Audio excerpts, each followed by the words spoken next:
Klausies Nacionālo. 36. sērija. Elizabetes Krastiņa un Artūrs Krūskops. Labdien, labrīt, labvakar. Labrīt tavā foršajā dienā, varbūt sliktajā dienā, bet ja tu klausies šo podcastu, mums ir liels prieks. Un Latvijas Nacionālais teātris tiešām katru podcastu klausītāju kaut kādā ziņā noteikti mīl un arī gaida teātrī. Un arī šodien mēs šajā podcastu sērijā laikam pat neatskatīsimies uz kaut kādu milzīgu karjeru, drīzāk vispār liela daļa varbūt iepazīsies ar šo jauno skaisto sievieti, kur esam aicinājuši šajā podcastu sērijā. Izrādās, ko es nezināju, ka viņa arī dzied. Ja? Tā ir viņa. Jā, tas ir sen. Elizabetes Krastiņa. Čau, Elizabete. Čau, Artūr. Es nezināju, ka tu esi piedalījusies kaut banānu fabrikās. Jā, vienā talanta fabrikā, jā. Vienā? Tu uzvarēji? Nē, es dabūju otro vietu. Pirmā bija Aminata, jā. Aminata Savadogo. Un mēs zinām, ka Aminata turpina veiksmīgi popdziedātājs karjeru. Un tu esi teātrī. Es tev lasīšu vienu tvītu. Labi? Labi. Ko tad smukā Elizabetes Krastiņa dziedātājs karjeru piespraudusi uz nagliņas pēc visai veiksmīgā starta TV šovā? Viņa tak bija laba dziedātāja. Tad, ja vienīgi galīgi balsi nav nosēdinājusi un palaidusi. Vai teātris tomēr vairāk vilināja? Jautājums. Kas to lai zina? Un šajā podcastu sērijā mēs to varēsim uzzināt pilnīgi noteikti. Kad tas ir rakstīts? Tas ir rakstīts 2019. gada 17. septembrī. Jā. Kāpēc tā izdarīja? Kāpēc tu redzi šādu cilvēkam izdarīja pāri? Cilvēki jau visu kaut ko var domāt un rakstīt. Un man prieks, ka interesējās un atcerās. Es jau tad, kad es tur dziedāju tajā talanta fabrikā, es jau tad sevi iepazīstinot, minēju to, ka es īstenībā gribētu būt aktrise. Jo es to zināju jau diezgan agri. Bet man patika arī dziedāt un joprojām patīk, es to joprojām daru. Es mācījos tajā laikā 11. klasē, un man bija, vienkārši bija tā atlase, un es aizgāju uz to atlasi un tiku tajā talanta fabrikā iekšā. Un pajautāju, protams, vecākiem atļauju, jo tur bija jādzīvo 3 mēnešus slēgtā tajā tādā dzīvoklī, kopā ar vēl daudziem, kur visu laiku filmē 24 stundas no vietas. Un es esmu pēc tam daudzkārt domājusi, kāpēc es to darīju. Un tā atbilde ir diezgan vienkārša. Es to arī, tad, kad es tur gāju piedalīties, es to daudz nepārdomāju. Es vienkārši ļoti to gribēju, jo es gribēju, lai man redz. Gribēju būt slaveni? Jo man tur tā slava varbūt, jā. Bija, vai ne? Kurš tur visi varbūt es gribēju daļai būt arī slavena, bet es gribēju, lai redz, kā es dziedu. Es gribēju nevis būt slavena. Nevis dzirdi. Arī, lai redz. Laikam jau. Protams. Tur bija kostīmi, un katru nedēļu nāca stilists un piemeklēja kostīmu, un bija dzīvā grupa, ar kuru visu nedēļu bija jāstrādā, gatavojot to priekšnesumu, un katru pirmdienu bija jārāda tiešraidē tas priekšnesums. Un tas bija ļoti liels izaicinājums, un man patīk izaicinājumi, un tas bija tāds, ļoti liels notikums, pirmā tāda lielā uzkāpšana uz skatuves. Un pēc tam kontrakti, dziesmas, producenti, un tu pateici, nē, es eju uz teātri. Latvijā jau arī tā industrija nav tik liela, bet varbūt arī es nebiju tik laba, lai man ļoti pievērst uzmanību, bet bija pāris menedžeri, kas mani uzrunāja. Bet es diezgan ātri pati, arī enerģētiski noliku tādu robežu pēc tam, ka man tā visa pieredze bija kaut kādā ziņā traumatiska priekš tāda jauna cilvēka, un es sapratu, ka man tā uzmanība ir par daudz, un ka es arī vēl neesmu pabeigusi skolu, man nav nekādas izglītības, un ja es tagad straujiem soļiem sākšu kaut ko radoši darīt, protams, ir arī daudz labi piemēri, kā, nezinu, Bilija Eiliša vai daudz citu jaunu mākslinieku, kuri jau ātrāk zina, ko viņi grib pateikt, bet es nezināju. Un es arī sapratu, ka man arī kā vokālistē ir ļoti daudz ko darīt, un tur jau, protams, bija arī daudz kritikas, ne tikai sliktā nozīmē, bet es kaut kā tā saņēmu tādu spēcīgu pieredzes vilni, un tad man vajadzēja pabeigt skolu. Bet dziedājis jau tu no bērnības, jau tur grupiņās. Jā. Es saprotu, teātris tas tāds, tā kā izdomāju, ka gribi. Un tad tu tur 12. klasē, tikai sāki iet arī kaut kādā teātra pulciņā, ja to tā var nosaukt. Un tad aizgāja iestāties aktieros. Jā. Leļu kursā. Leļu kursā, jā. Kāpēc? Labi, aktrises. Es saprotu, tās visas aktrises domā, ir daļa, es atceros no savām kursbiedrēm arī, kas tur viena daļa domā, tad būs kleitas, tur viss tur smuki, viss tur tā forši, un tad viņi nonāk tajā realitātē. Saprotu, ka no tā visa ir ļoti maz. Bet, Leļu teātris, tu apzinies vēl tā kā aiz širmīšu, kaut kur tavu iespējamā nākotne varētu būt, un kāpēc?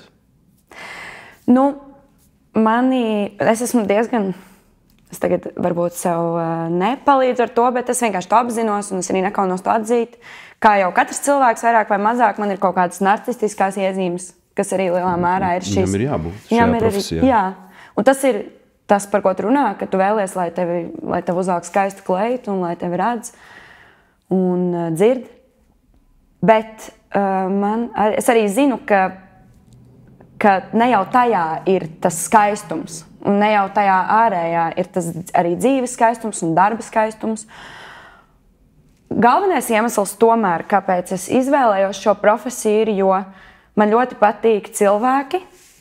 Man patika jau vienmēr arī kino un vispār teātris tieši tajā jēgas ziņā. Un tad, kad es gāju uz iestāju eksāmeniem, es uzzināju, ka ir Leļu teātra kursa uzņemšana, bet tas nebija tāds, man tas neradīja nekādu lielu tādu izmaiņu. Es gan šaubījos vispār, vai es gribu to darīt, jo es tieši pirms iestāju eksāmeniem iepriekšējā dienā mammai teicu, ka varbūt es tomēr neiešu, jo es neesmu iemācījusies fabulu, un es zinu, cik tā profesija ir grūta, un es tomēr gribu ģimeni, tas būs pārāk grūti, un varbūt tomēr nevajag iet. Un es stājos arī uz starpkultūru sakariem ar Spāniju, jo man patīk valodas. Un tad man mamma teica, neaiziet, tu nožēlos, ja tu neaiziesi. Un es aizgāju, un es uzreiz iepazinos ar superīgiem cilvēkiem.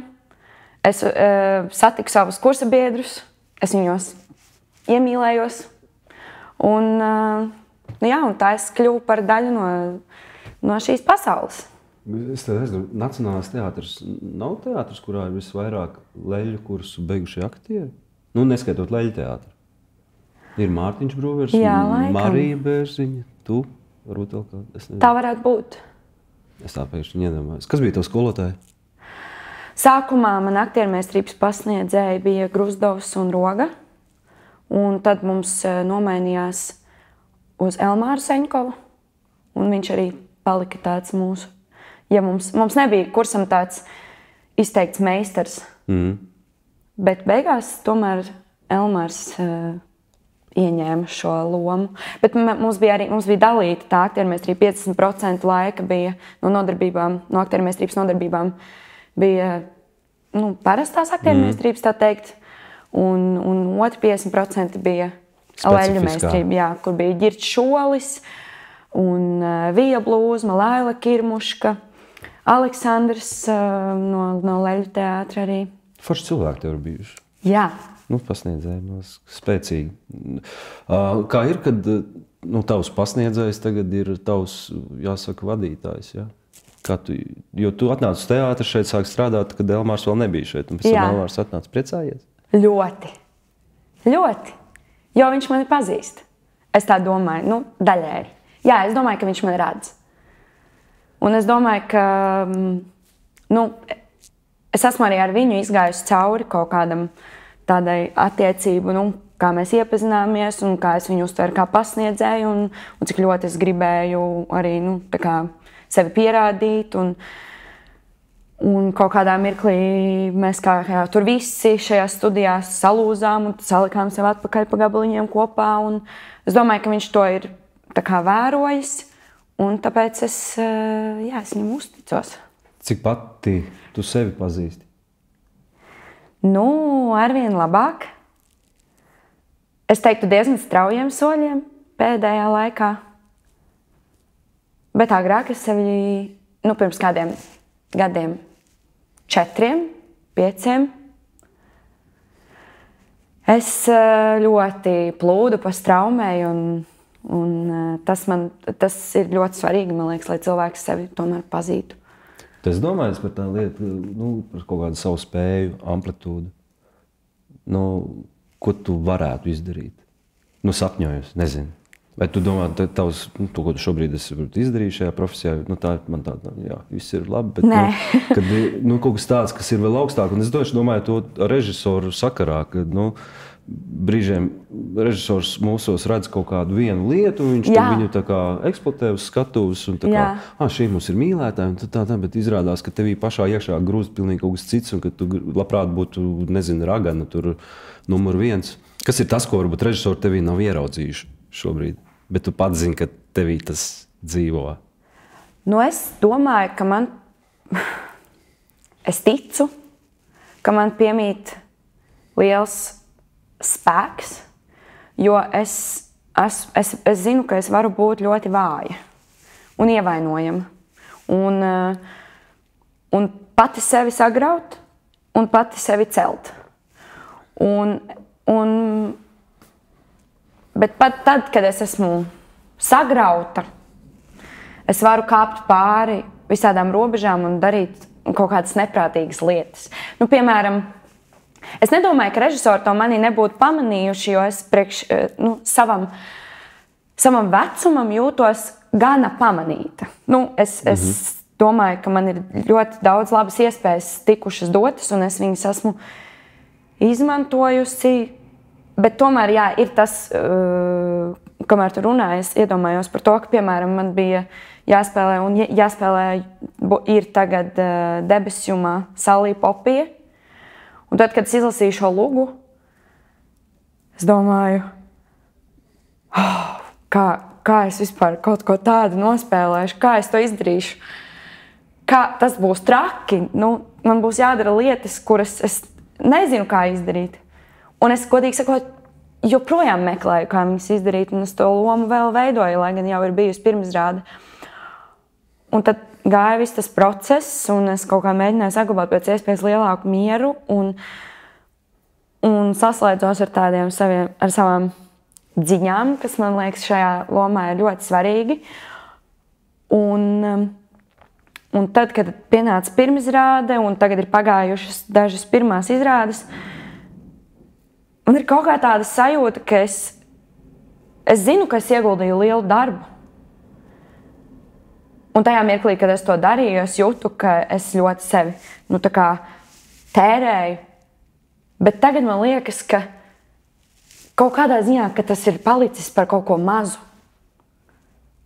Ka tur vajag vairāk, un ka pie nākamās man vajag vēl vairāk. Un ka, kaut kā, vienmēr var vairāk. Jautājums, kā to?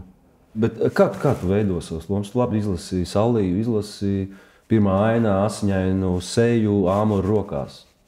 Ok, diez vai tavā dzīvē ir bijusi šāda pieredze pašai, diez vai tu to var arī tagad kaut kā iziet uz ielas un to izbaudīt uz savas ādas. Kā tu radi lomas? Fantāzija, dzīve, meklē prototipus? Gan. Es gan meklēju prototipus, runas veidu, piemēram, un raksturu, kustības. Šai lomai konkrēti ir tā filma Monstrs, kur spēlē Šarlīze Terona, par ko viņa arī dabūja Oskaru. Bet es vairāk skatījos tieši to oriģinālo sievieti, jo viņa arī bija tāds cilvēks, kuru dzīve noveda līdz tam, ka viņa sāka slepkavot. Un es vēroju viņu tajos, viņai tur ir intervijas, kad viņa ir cietumā.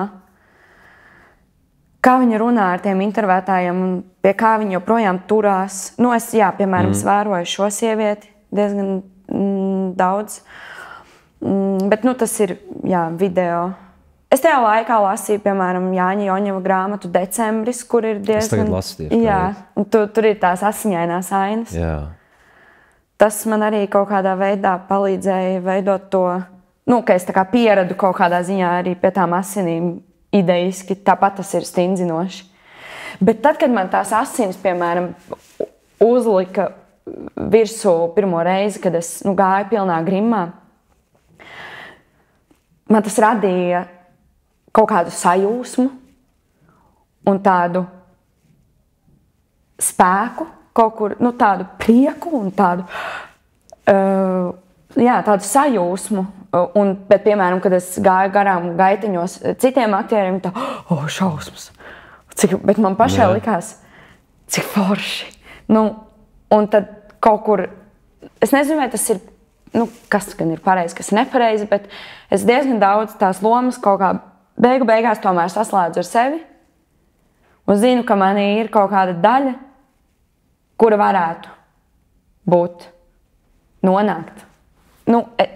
Protams, es tam neticu noteikti, es nenogalinātu. Es ticu, ka es esmu labs cilvēks, bet es varu saprast. Tev ir jāsaprot, jo tad tas cilvēks jāspēlē. Jā. Man bija jāspēlē Džulija Farnēs tāda izrāde, kur jāspēlē mākslinieks, kurš nogalināja savu mācekli, lai uzgleznotu izcilu darbu. Un es ar par šādām slepkavībām, par visu to, un tas vienreiz eju tāpēc mēģināju mājās, un pēkšņi man kaut kāda balstāja aiz muguru, bet tu vari iedot 5 lapus, un es tā paskatījos, pirmais, priekš kam tev, kāpēc? Viņš tā, es iznācu tikko no cietuma, un tā vietā, lai es tā kā novērstos vēl kaut kā, es saprotu, man vajag zināt profesijai. Es saku, kāpēc? Viņš saka, es nogalināju savu draugu. Un es, protams, sāku ar viņu runāties, pēc viņš man zvanīja, un kaut kādas tādas trakas lietas bieži vien notiek, ka tu sevi nofokusē uz kaut kādu tādu lietu. Un, tā kā vienmēr arī šajā darbā man jābūt ir. Es nezinu, vai jāuzmanās no tā, vai nav jāuzmanās. Nezinu. Nav arī atbildes. Man patīk arī tā iet tajā vaiprātā iekšā. Kā tu vispār jūties šobrīd? Vispār. Tu kā Elizabete, kā tu jūties? Tu esi nospēlējis milzīgu lomu. Tagad tev ir pauzīdošana no mēģinājumiem. Jā, ir. Man arī ir, protams, mēģinājumi joprojām, jo ir arī citi darbi un citas izrādes. Un man tagad ir jālec puika, kurš redzēja tumsā. Wow. Šodien man ir pēc tam mēģinājums. Jāspēlē Kalimba. Un tur ir ļoti daudz mazu lietiņu, kas ir jādara. Tā ir tāda kolektīva izrāde. Tu esi redzējis? Jā. Jā, ļoti skaisti izrāde. Par to es jūtos ļoti priecīga, ka man būs iespēja spēlēt šajā izrādē. Tā kā darbs nav apstājies, viss notiek. Jā, darbs nav apstājies. Tev ir pirmā sezona Nacionālajā teātrī vai otrā? Tā kā štata aktrise. Pusotrā. Un pirms tam tu esi ļoti daudz spēlējis neatkarīgos projektos, teātros, Valmieras festivālā. Kā ir no tādām neatkarīgām, pat negribas teikt, trupām, vienkārši katra savācās aktieri no visurienes, ienākt mājā, kurā ir milzīgi liela trupa, vairāk vai mazāk viss ir saskēmots, skaidrs, par tevi domā. Jūties priecīgi? Vai neatkarīgos ir kaut kādas lietas, kas arī ir daudz foršākas? Ir kaut kādas lietas, jā. Tagad jau es esmu pieradusi vairāk, bet sākumā es to izjūtu izteiktāk, ka tu esi daļa no tāda lielāka mehānisma. Un daudz mazāk ir, ir arī izrādēm lielāki kolektīvi. Un arī tas, ka lielāka ēka un cilvēki ir tālāk viens no otra, tas rada tādu sastingumu. Man radīja. Tu vairāk esi arī ikdienišķā dzīvē tā kā uz skatuves kaut kādā ziņā. Vairāk acu, vairāk drosmes vajadzīgs, lai izteiktos, lai varbūt sadraudzētos vai riskētu, jo ir noteikts laiks, kad ir jābūt pirmizrādēji. Un mums kopā šis mērķis ir jāsasniedz, jo pirmizrāde jau ir izziņota. Nu, jā. Tu padomāji, ka tev piedāvāja Elizabete, vai tu nāksi štatā Nacionālajā teātrī? Tev bija kaut kāds apdomas laiks? Izsvēri, jā vai nē?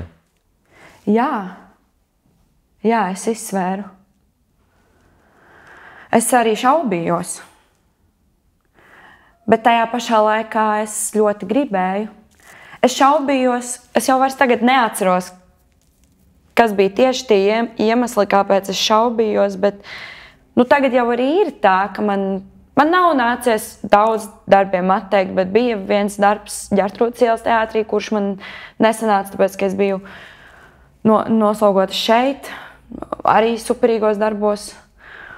Un es tomēr piekritu, jo tā ir stabilitāte, tas ir numur viens, realistiski skatoties, tā ir stabilitāte.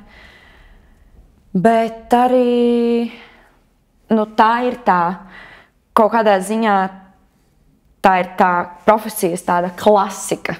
Es to uztveru kā tādu klasiku, spēt nospēlēt lomu uz lielās skatuves, tā lai tevi dzird un saprot pēdējā rindā.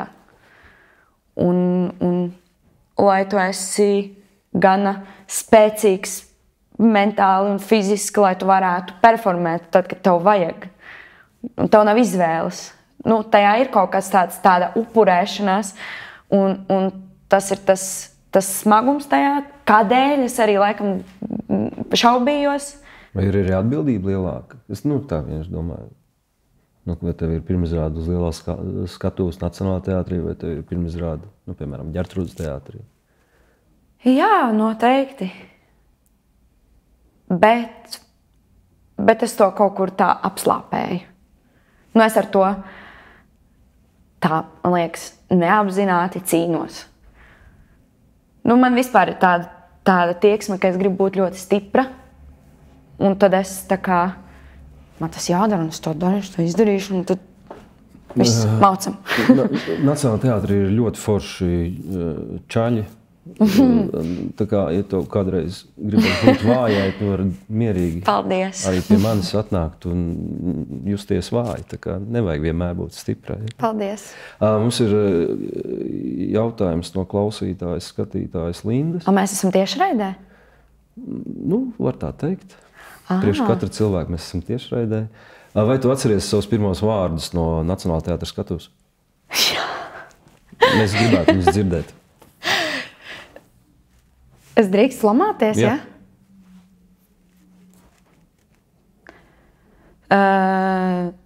Tie bija vārdi.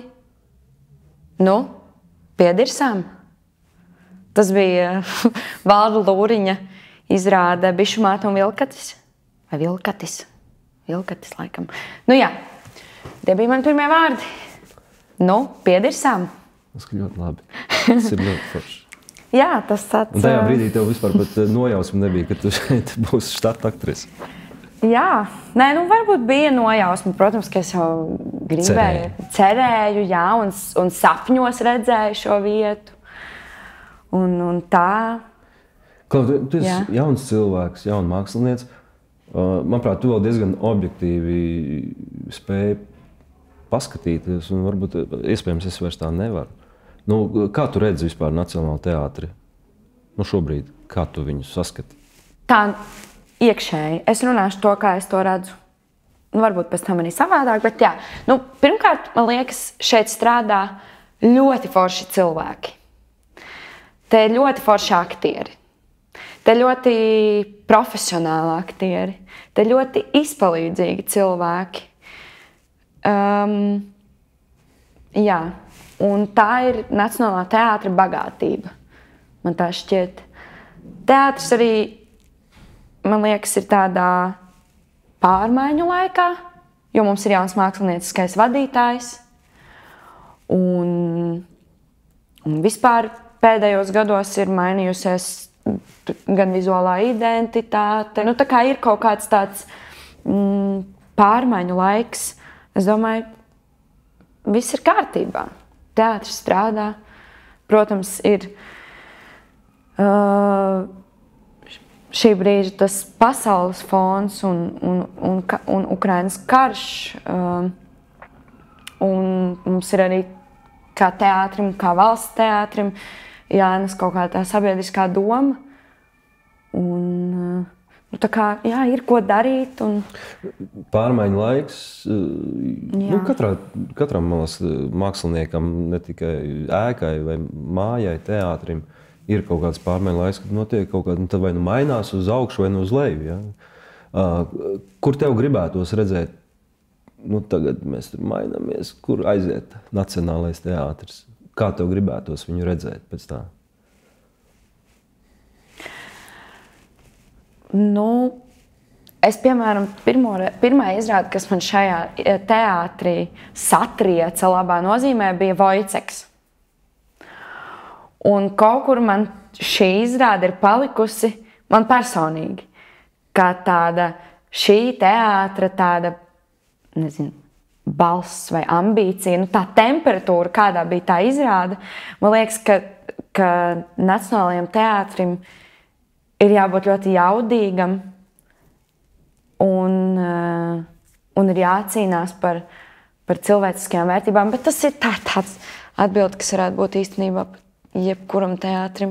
Ne, tie, kas redzējuši Vojceku, man liekas, ļoti saprot, nu, kur tu tēmē.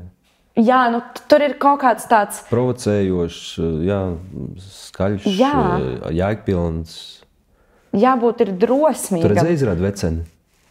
Nē. Es neesmu, diemžēl, bet es esmu ļoti daudz dzirdējusi par to izrādi. Jā, un tur bija vienreiz tāds gadījums, tāda kundzīte, viņa tā kā pašā izrādes sākumā tur jau bieži vien cilvēki gāja ārā. Un viņa arī tā kā jau pēc, es nezinu, minūte nebija pagājusi. Viņa tā kā, bet viņa bija izgājusi ārā un pie biļešu mētiem teica, es ļoti atvainojos, bet es nevaru. Šis nav mans. Tā jau tur izskatās forši, bet šis nav mans vienkārši. Bet es nākšu vēl, es esmu nopirkus biļetes jau uz Vojceku. Un te mums to stāst pēc tam, mēs tā kā sapratam, nu, ka Vojceks ir vēl trakāk kaut kādā tajā savā ziņā. Nu, jā, tā kā, tas bija stāsts par Vojceku. Jā. Nu, jā, ir tās izrādes šim teātrim, par ko ir tie stāsti, bet viņas tomēr ir, Veceni taču ir ļoti daudz spēlēti. Gan arī 100, jā. Jā.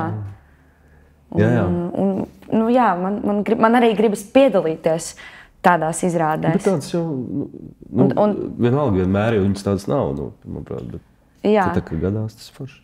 Jā, bet ir arī tādas superīgas izrādes, kā, es tā ļoti egoistiski tagad runāju par tām, kurās es piedalos, bet, piemēram, Suņa māja, kas ir arī ļoti šobrīd aktuāli, jo tā ir ukraiņu luga, un to iestudēja mums ukraiņu režisore. Un tā ir viencēliena mazās formas izrāde, kas ir par ģimeniskām vērtībām, kas notiek Ukrainas laukos. Tā ir reāla psiholoģiska izrāde, tāda vienā ainā principā. Un skatītājiem tā izrāde ļoti patīk, to var just. Un mums viņu patīk spēlēt, jo viņa ir tāda dzīva un nevienmēr vajag, man liekas, to, vajag gan. Jā. Vajag arī kaut ko tādu ļoti vienkāršu un cilvēcīgu. Es esmu bieži no aktieriem dzirdējis, jau tā vecākiem, kad, tomēr skatuvē ir savus kaut kādi likumi, ka to drīkst darīt uz skatuves, to nedrīkst darīt uz skatuves. Man tas vienmēr licies ir diezgan jocīgi, jo tās pašas Kirila Serebreņikova izrādes, kurās tomēr liekas, ka uz skatuves var darīt pilnīgi visu. Tev kā jaunam cilvēkam nav jau kaut kāds, šito Elizabete, nezinu, vecie kolēģi, šito nedrīkst. Nedrīkst tur tas tā... Nē, neesmu tā sadurusies ar tādu kaut kādu senilismu vai konservatīvu, tādu principiālismu. Nē, tā man nav bijis. Skatos darīt visu? Vai ir kaut kādas lietas, ko tev pašai liekas, ka nedrīkst? Ir lietas, ko nedrīkst. Ir lietas, ko nedrīkst vispār darīt. cilvēki tāpat tās dara. Mēs pirms tam runājām par to slepkavību. Nu, ir kaut kādas galējas lietas, ko, piemēram, ir robežas, tāpat ir. Bet man liekas, ka tām robežām būtu jāstiepjas diezgan tālu. Ka var būt skatuves sūdi, ka var būt skatuves miesa, ka var būt siekal. Nu, tāds gan tādā ziņā, gan arī ideiski teātrim, man liekas, ir jābūt brīvam. Tev pašai liekas, ka tu kaut ko nedarītu? Nezinu, kas tev pirmais varbūt, nezinu. Jā, man ir viena lieta. Es nekad tur neizģērbtos, es tur nekad, nezinu, ko tur vēl. Man ir viena kaut kāda tāda lieta izveidojusies, ko es nedarītu. Es negultos zārkā. Jo? Man bail. Es zinu pāris tādus gadījumus. Kaut kādi, jā, bet ir gadījumi, kad pazīstami cilvēki, kas ir nomiruši pēkšņi.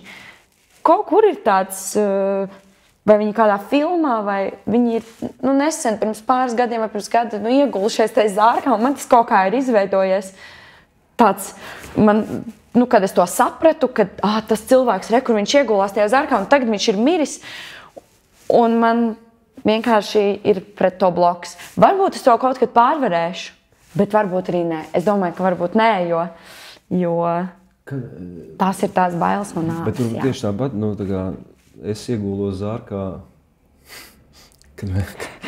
es aizmirstu, kad bija uguns un nakts. Kad viesvaru skaidrs, uguns un nakts. Es biju zārkā, es esmu dzīves. Jā. Tā kā lēnām, es tev dodu arī vienu variantu. Ar viņu viss ir ok, tad vēl pāranalizē vēl kādu. Jā. Starp citu šodien skatījos Igor Šelegovs, Indigo, mūsu mākslinieks, klausītāji mīļie, jūs varat noklausīties, mūsu Nacionālajā teātrā aktieris Igors repo, labi to dara, Indigo, meklējiet, un viņam ir arī klips, kurā tu esi filmējusies. Jā. Un tur viņam ir arī, kur viņš pats sev apbērē. Tur tā melnbaltā Igora kartiņa ar lentīti pāri, man likās tā, ok. Zīs brīdis, viens sekundes, tā kā ok. Tas ir drosmīgi. Tas mājticīgi vispār dzīvē? Jā, kaut kur es esmu. Tu pirms izrādēm kaut ko rituālisku dari?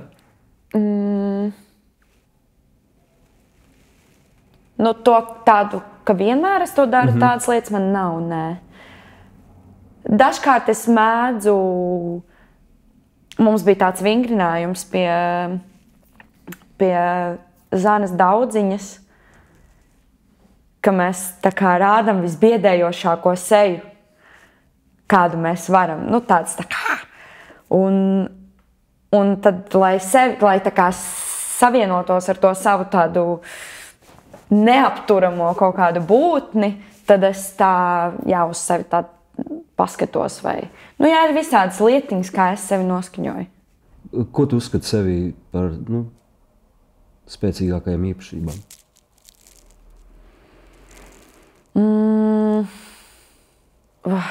Es nezinu. Man liekas, tas ir grūts jautājums. Tas man ir teikts, šis pirmais, ko es minēšu, ka es esmu drosmīga.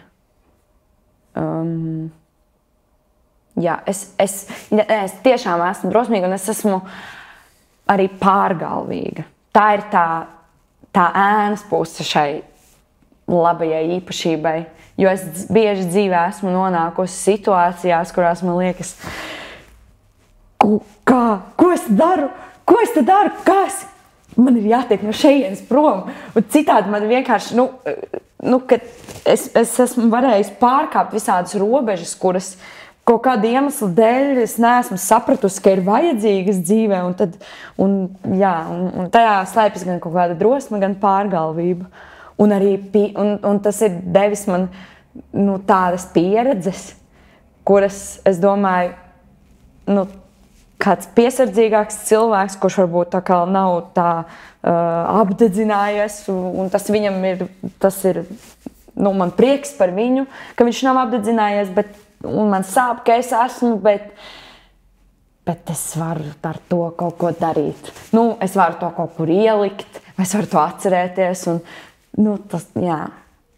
Tagad tu meties iekšā nezināmajā. Jā, es metos iekšā un jā, man arī, es domāju, arī ļaušanās, ka man patīk ļauties.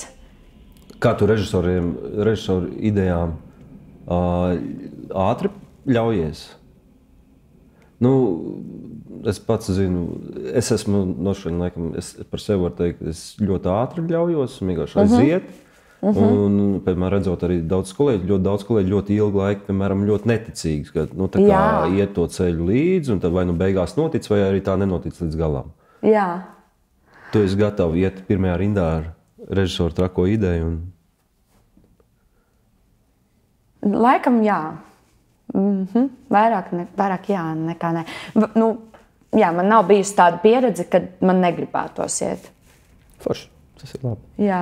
Tu esi citiem teātriem? Nu, skatīties izrādes? Jā. Man gribētos vairāk, bet es eju, un man gribas, un man patīk, un es ļoti izbaudu un iedvesmojos. Kādas izrādes tev kā skatītājai patīk? Vai tu vispār vari nodalīt sevi, aktrisi, skatītāju? Jā, es domāju, ka es varu. Man liekas, ka es varu nodalīt, jā. Man ir problēmas. Man bieži vien... Tev, kā tev ir? Tu tā kā profesionālais kretīnisms, es ļoti bieži analīzu, tā kā labos darbos skatos, kā viņš to dara, kā to izdara, vai viņa to dara. Nav atšķirības, tur vīrietis, sieviete. Slikti, es redzu, ko sliktu, es domāju, kā es pats to darītu, kāpēc ir slikti. Un ļoti retos gadījumos es varu atslēgties pilnībā. Un tā, ka es varu teikt, ka es izbaudīju kā skatītājs. Droši vien otrreiz skatoties darbu, es to varu izdarīt. Nu, man ir ļoti dažādi. Jo ir bijis tā, ka ir tādas reizes, kad es noskatos un tā patīk. Nu, es nebūšu oriģināla, man tā ir ar Jaunā Rīgas teātra izrādēm. Man vienkārši ļoti patīk tie aktieri. Vai tu esi objektīva? Es domāju, tajā ziņā. Nē, noteikti nē. Es neesmu objektīva. Jo man arī reizēm liekas tā, ka Keika var darīt, ko grib. Man patīk. Jā. Nu, man tā ir. Es varu noķert tādu. Piemēram, es biju uz Linda Vista, Jaunajā Rīgas teātrī. Un man vienkārši tā izrāde ļoti patika. Viņa bija diezgan vienkārša un tāda... Nekas tāds tur it kā nebija, bet es sēdēju arī pirmajā rindā. Un es vienkārši redzēju, kā, piemēram, Andris Keišs ar Jānu Skuteli vienkārši sarunājas. Un es vienkārši skatos, kā viņi sarunājas, un viņi to dara tik, kaut kādā ziņā tā tik relaksēti. Un ir dažādi viedokļi. Ir kāds, kurš teiktu, ka, ka tā ir tāda, varbūt pat tāda, nezinu, varbūt augstprātība tajā kaut kāda ir un tāda vienaldzība un tāda, bet no tā staro tāda tik liela pašpārliecinātība, kas arī kādam varbūt ir kaitinoša, bet man tas vienkārši, tas mani paņem. Un es esmu gatava klausīties visā, ko jūs runājat, jo es redzu, ka jūs tā kā paši saprotat, ko jūs darat, un jūs no tā ķerat kaifu. Un man patīk, ka teātrī ir tā dzīvība, ka aktieris pats tā kā apzinās, ko viņš dara. Ka viņš neizliekas, ka viņš nav teātrī. Un tāpēc es mēdzu arī noticēt tā kā neticamām lietām, ja viņas mani kā skatītāji vienkārši tā, wow, nu tā. Bet otrs sakal man ir bijis tā, ka es noskatos, un tad sakal, piemēram, šajā gadījumā, labajā gadījumā, es domāju, vajadzēja paskatīties tomēr un tā pāanalizēt vairāk un pamācīties no tā. Bet tad atkal ir arī tā, kad es esmu skatījusies, un es redzu, ka cilvēks to dara labi, bet es meklēju speciāli.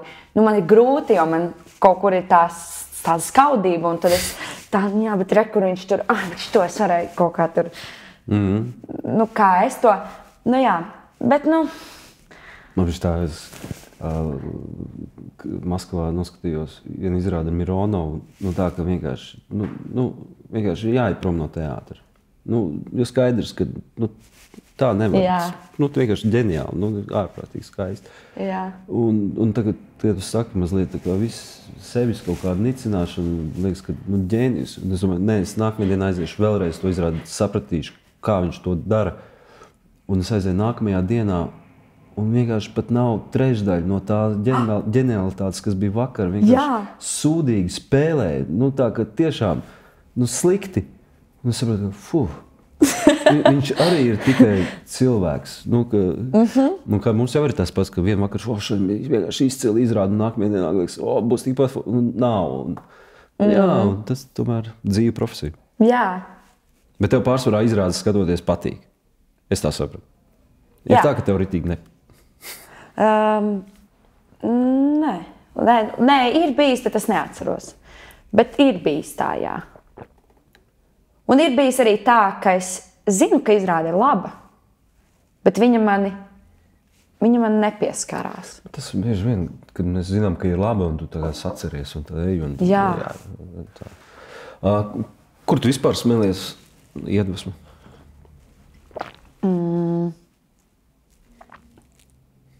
Mūzikā, dabā. Kur tu klausies? Es klausos Spotify. Various artists. Visāds mākslinieks, dažādas Various artists, jā. Es klausos visu kaut ko. Džēza mūziku, pop mūziku, klasisko mūziku, kaut kādu tautas mūziku. Man patīk klausīties dziesmas arī citās valodās, lai es justu tikai to sajūtu, bet nesaprastu, ko tur dzied. Tas ir ne angļu, ne latviešu. Jā, piemēram, franču vai japāņu vai portugāļu. Tu iemācījies to spāņu valodu? Nē, man. Es viņu mazliet drusciņu varu kaut ko pateikt. Es vidusskolā viņu mācījos. Kā es tev mīlu, tu zini? Te amo. Jo te amo. Tu man vari jebko pateikt. Es nezinu. Si. Forši. Kāpēc cilvēkiem vajag teātri? Tu esi domājis par to? Vispār. Varbūt par šo laiku mēs varam runāt vispār, kāda ir māksla. Tu arī intervijās jaunajā izrādē Debesjumam arī minēja, runāja par Saulijas, kāpēc, par to visu, komētas tēmu, par Ukrainas tēmu, kur māksla šajā visā arī šī brīža pasaulē ierakstās vai neierakstās? Teātris.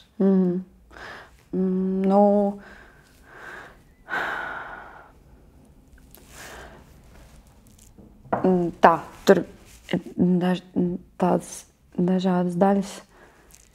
Kāpēc cilvēkiem vajag teātri? Kāpēc cilvēkiem vajag teātri, jā. Man liekas, no manas subjektīvās pieredzes, es nezinu, kā ar citiem cilvēkiem, protams, bet man liekas, ka teātris izmaina ideālā gadījumā tevi. Tu ieizrādē, tad tu to noskaties, un ja tā ir laba izrāde, tad tu pēc tam esi mainījies. Un tas tevi vienkārši bagātina. Tas bagātina tavu apziņu, tavu pieredzi, un ir interesanti. Un tas padara dzīvi interesantu.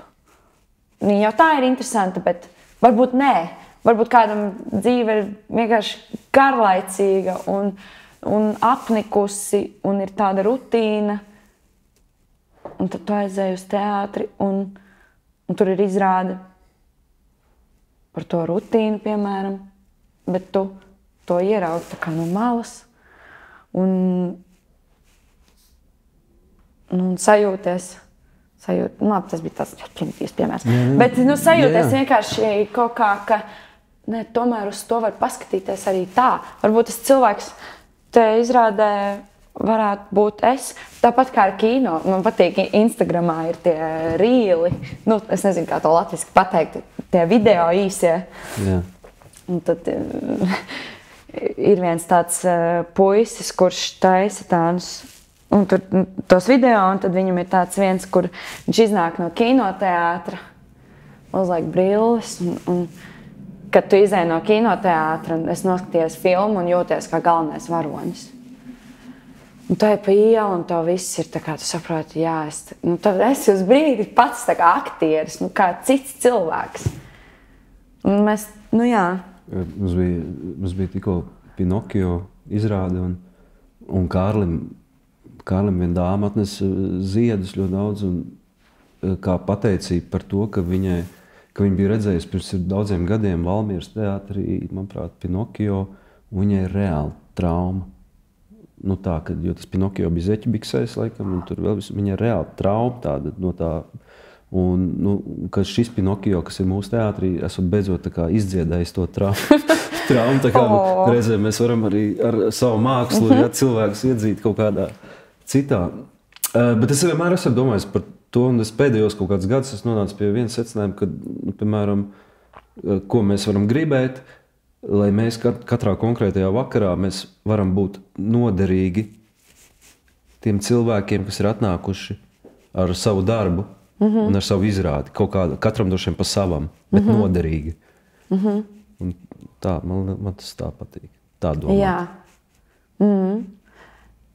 Bet vispār par vēl šī jautājuma to vienu sastāvdaļu par mākslas vispār nozīmību šajā laikā. Kā tev šķiet? Jo, man liekas, ka bija kaut kāds brīdis, kad man pašam likās, ka diezgan viss ir bezjēdzīgi. Tad man atkal ir otras domas, ka tieši ir vēl vajag vairāk kaut kā to labo, mākslu vairot.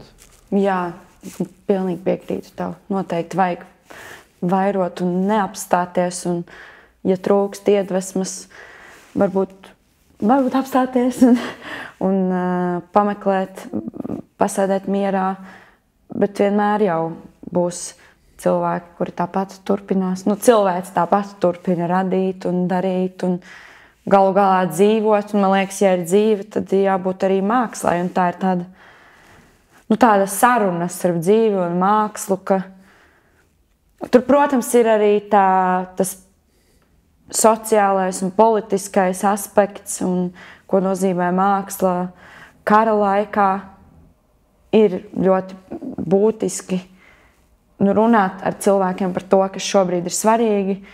Un tas ir svarīgi, šīs bailes, kas tepat mums netālu ir, un karš, un viss tas. Es tā kā varbūt negribu iedziļināties ļoti, jo es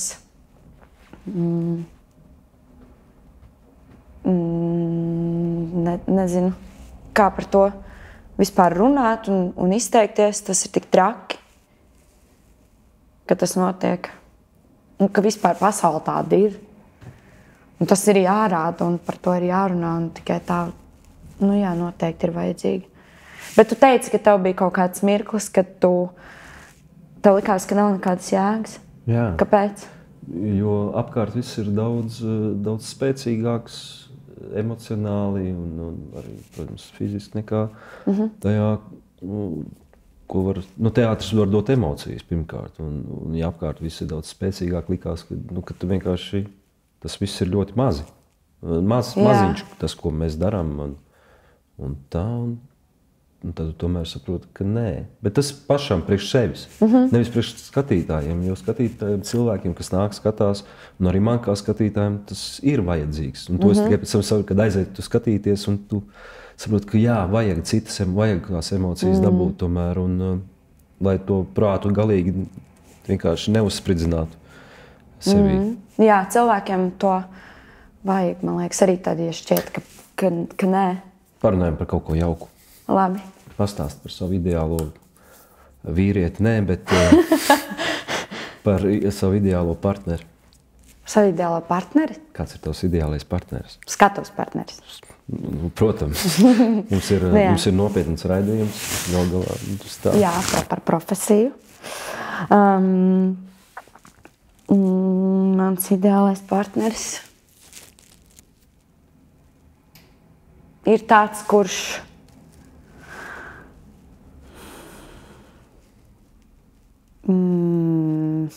mani redz, dzird, kuru es varu kaut kā satvert, sajust. Jo ir bijis tā, kas spēlē un kaut kā nejūt. Nu, it kā viss pareizi, bet kaut kā, jā, ka tu nejūti. Tu runā par partneri, tu pasaki viņam, vecīt vai draudzenīt, Es vairāk, ka nē. Jo es esmu pamanījusi, ka vispār aktieri to dara, un tas ir tāda profesionāla lieta. Tas ir jādara, un es domāju, ka man būtu jāmācās vairāk to darīt. Ne visiem gan var to teikt, zinot, pēc pieredzes. Tāpat kā gadiem dzīvē. ejot, jā, izkristalizējas, kuriem tu vari, un kuriem tu nevari. Un dažiem tas palīdz, dažs tas vēl vairāk aizver, piemēram, arī tajā aspektā. Nu, man patīk, piemēram, ka man saka, un man arī saka daudz. Es arī gribu pateikt lielu paldies debesjuma aktrisēm, kuras man ļoti palīdzēja ar dažādiem ieteikumiem un varbūt kaut kādām kritikām vai jautājumiem. Maija man ļoti, ļoti palīdzēja. Un es to ļoti novērtēju, ka kā jebkurās attiecībās ir svarīga tā atgriezeniskā saite, ka tu un tas tāpat arī dzīvē man piemīt šī īpašība, kā arī darbā, ka es vairāk tā kā uzklausu, bet mazāk uzdrīkstos kaut ko pieprasīt. Nu, ne pieprasīt, bet lūgt. Vai... Vispār klausītājiem, Elizabete manā aktieriskajā karjerā ir ierakstījusi, manuprāt, ļoti treknu svītru.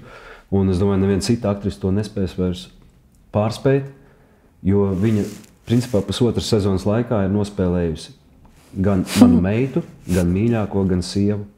Jā. Un tas ir pusotras sezonas 3 dažādas lomas. Jā. Es nezinu, kā vēl to varētu, kaut kādu mammu vēl varētu paķert klāt. Jā.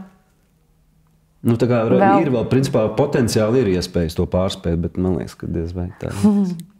Nav slikti. Nav slikti, galīgi nav slikti. Un kāds ir tavs ideālais režisors? Kā ideāli, es tā vienkārši pierakstīju. Režisors, kā tu gribi redzēt, ar kur tev patīk strādāt, kāds apmēram ir tas? Ir režisori, kas atnāk un ļoti skaidri zina, kā tas izskatīsies. Tu ies pa labi, tad tu uzkāp uz krēsla, runā tekstu. Nē, tas ir viens modelis. Otrs modelis, ka visi rada kopā. Man patīk, ka visi rada kopā. Jā, vairāk.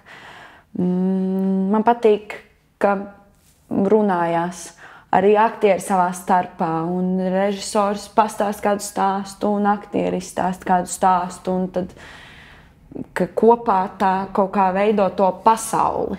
Jā, man patīk, ka režisors ir diezgan tuvu tajā procesā. Ka nav tā režisors, tur ir režisors un te aktieri, kad tomēr mēs mutuļojam. Bet, piemēram, tagad kāda pieredze man bija debesjumā ar Valteru. Nu, šis bija tāds liels inscenējums, jā. Un tas vienkārši šis formāts pieprasa no Valtera to, lai viņš būtu tālāk un lai viņš varētu to zīmējumu salikt. Lai viņš vienkārši, lai tā izrāde strādā. Un es jūtu, ka man kaut kādā ziņā viņš pietrūkst, bet viņš arī man uzticās, un ja man kaut ko vajag, es pie viņa pieeju, un viņš man pasaka. Un tāpat notika tas process. Es zinu, tas ir ar Valteru daudz strādājis, tas nav viņa režijas stils, viņš vienkārši saprot, ja viņš ļoti labi saprot, kāds gudrs režisors, ja viņš pielaist sev klāt 12 sievietes, kas no viņa palikt? Nekas. Jā, debesjums, starp citu, cik jūs esat 12? Jā, tur bija 13 sievietes, viena vieta, klausītāji, nāciet skatieties, nopietnas gabals, kā saka. Jā, nāciet, nāciet, vērtējiet. Jāskatās. Jā. Tu esi jūtis šajos gados, kopš, iestāšanās, beigšanas, tev ir notikuši kaut kādi aktieriskie klikšķi? Kaut kāda sajūta par to, ka man likās, ka teātris tāds, nē. kaut kādu lūzumu? Nu, tādi lieli, nē, tādi varbūt ir tādas mazās atklāsmītes. Jā. Nu, viens ir tas, ka kaut kādā brīdī pēc studijām noiet tas stress, un es tagad sāku saprast, ka nevienmēr vajag darīt daudz, un cik svarīgs ir partneris, piemēram. Tās ir tās klasiskās profesijas lietas, bet jā, viņas kaut kā tā atklājās un varās vaļā, jo kamēr tu mācies, tev saka, tur klausies partnerī vai elpo, esi mierīgs, esi konkrēts, domā par gribas darbību, turies raksturā. Un tu zini kā tās visas lietas, bet tu viņus vēl nepazīsti. Tu nezini, ko tas nozīmē. Un to, ko tas nozīmē, tu saproti tikai lēnām procesā. Kā tu uztver kritiku? Tad, kad man šo jautājumu prasīja, kur tev prasīja? Intervijā Kroderā. Kroderā man bija intervija, tur ir tā studentu rubrika vai jauno aktieru rubrika, un tad man bija saruna ar meiteni, kur man intervēja arī studentu, un viņa prasīja, un es tā atbildēju tā, normālas attiecības, nekas tāds, un neesmu baigi smagi kritizēta, un es domāju, ka kritika ir veselīga, un ir jau arī, bet tagad pēc debesjuma es ļoti, to kritiku izlasīju, gan to kritiku, ko raksta kritiķi, bija par šo izrādi, piemēram, bija divas, viena bija pozitīva, komplimentējoša kaut kādā ziņā, ļoti, tā kā paldies Edītei par šo, Edītei Tišheizerē par šo jauko recenziju, bet otra bija ne tik laba, un es to ļoti, es par to pārdzīvoju. Un es domāju, ko es varu darīt, ka man ir jālabojas. Un tā, bet tad kolēģi man tā nomierināja. Bet es arī lasu, piemēram, tagad atsauksmes teātra mājaslapā, un arī saprotu, ka ir cilvēki, kam nepatīk, kas netic un nesaprot, un tad es tā. Bet tagad jau es kaut kā lēnām tam tieku pāri un saprotu, ka tā var būt. Protams, tad cilvēkam ir tiesības bet tā ir baigā lieta iemācīties, manuprāt. Pie mums bija Voldemārs Šuriņš, mēs bija saruna, un viņš teica, ka viņš vienkārši jau gadiem nelasa vispār neko. Jā. Bet man pašam liekas, ka vajag lasīt, bet tiešām paņemt to jēdzīgo no tā, ko tu vari izlasīt, bet to nevar tā uzreiz. Tu ļoti jāstrādā ar sevi, lai tu to vērstu par labu. Tu lasi kritikas, jā? Es lasu, gan izrādes, kurās nespēlēju, kuras es redzēju. Man interesanti salīdzināt, ko redzēju es, ko redzēju viņi, ko ne. Bet kaut kad es te domāju, ka es gribētu iemācīties tā, ka ja tu nospēlē lomu un pilnīgi visi saka, ka tas ir ģeniāli, bet tev pat neiedod nomināciju, piemēram, tajā Spēlmeņu naktī. Un ka tajā brīdī, kad tev neiedod nomināciju, tev nenotrīc neviens tāds, ok. Tā gribētos iemācīties, lai tas lai tas neiet pa priekšu. Jā. Es arī to piefiksēju, ka ir tā iekšējā balstiņā, kura grib būt pamanīta un atzīta. Bet tas ir ne tikai, es nezinu, vai tas būs precīzi salīdzinājums, bet man liekas, ka tas ir tas pats, piemēram, es vakardien iedomājos. Es uzrakstīju, man uznāca iedvesma, un tad es sāku rakstīt. Un es domāju, es varētu uzreiz tā doma kaut kāda, man vajadzētu izdot dzejas krājumu. Un kā es tur izskatītos, un kāds būtu, un tad tas būtu arī dzejniece. Un uzreiz tu sāc ap sevi likt kaut kādus, un uzlikt sev tādus. Tu raksti dzeju? Dažreiz jā. Kādreiz vairāk rakstīju. Bet, jā. Un tas pats arī ar tu taisi lomu, un tad es tur būšu, un mani pamanīs, un tad man iedos balvu, un kas tad būs? Un kas mainīs? Kas tad būs? Tu dabūsi kaut kādu to. Un pat tur ir kaut kas tāds reizē patīkams un nepatīkams tajā visā. Jo arī, kad uzlika to plakātu uz teātra ar manu seju, no vienas puses tā forši, bet no otras puses tas, cik ļoti tas ir jauki, ir tā mazliet nepatīkami. Man liekas, tā nepareizi. Jā. Visam ir savs ēnas puses. Jā. Jo tu esi populārāks, jo lielāka iespēja kāds ar tavu seju noslaucīs dibēm. Vai ne?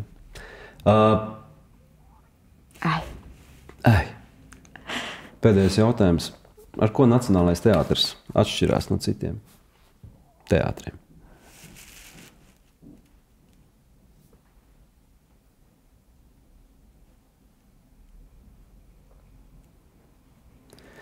Jo lielāks aktieris, jo lielāka pauze? Tas nav viegls jautājums. Tā, pēc jēgas. Ne teorētiski arī ar ko atšķiras. Man gribas teikt, ka Nacionālais teātris ir ļoti cilvēcīgs teātris. Ļoti vienkāršs kaut kādā ziņā. Un tajā ir visjaukākie aktieri. Skaists fināls. Visjaukākie cilvēki. Bet vēl viens jautājums. Labi. Ja tavas visas šobrīd esošās izrādes, kuras spēlē, noliktu šeit uz galda un tev teiktu, jāpaņem ir vienu, kuru tu gribētu spēlēt šovakar kā pirmo. Kura tā būtu? No visām, ko es šobrīd spēlēju, es laikam gribētu šovakar spēlēt Suņa māju. Labi. Jā. Bet tev šovakar būs puika, kurš redzēt tumsā, jā? Mēģinājums? Mēģinājums. Jā, bet, ja gribat redzēt Elizabetu, debes jums, jauna izrāde, nāciet skatīties lielajā zālē, Valters Sīles režisors, visas krāšņākās Latvijas Nacionālā teātra aktrises, vienu vietu, uz vienas skatuves, burtiski. Jā. Ilgi. Suņa māja, Komūna, Sapnis vasaras naktī. Jā. Puika, kurš redzēt tumsā, jau būs arī. Un starp citu vēl Skrūdienes Silmačos šogad. Jā. Jā, Ieviņa. Jā. Mums jaunā Ieviņa un vēl šogad var noskatīties. Jā, tas būs forši. Skatāties. Tā kā uz priekšu tiekamies Nacionālajā teātrī. Paldies, ka klausījies. Paldies. Klausies Nacionālo.